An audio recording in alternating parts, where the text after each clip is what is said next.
mos keni frikë të hapni organizata jo fitimprurse. Shoqëria ka nevojë për njerëz të cilët janë të fokusuar për të sjellë atë ndryshimin, për të parë me sy të kujdesshëm, për të dëgjuar me vesh të kujdesshëm se cila është nevoja, për të qëndruar dhe për të gjetur kohë që të vlerësojë nëse kjo nevojë është tashmë plotësisht e mbuluar apo ka zona të cilat janë të fshehta, por që akoma kanë nevojë që të mbulohen. Dhe ata persona që marrin guximin për të bërë këtë gjë, janë një bekim i vërtet për shoqërinë, janë ata të cilët do të sjellin ndryshimin.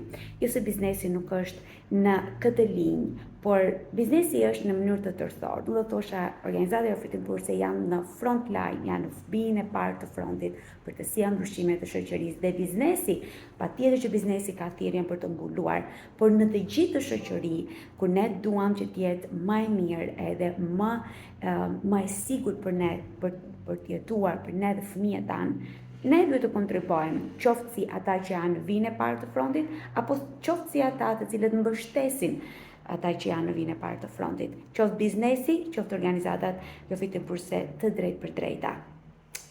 Është koha për të sjellë ndryshim.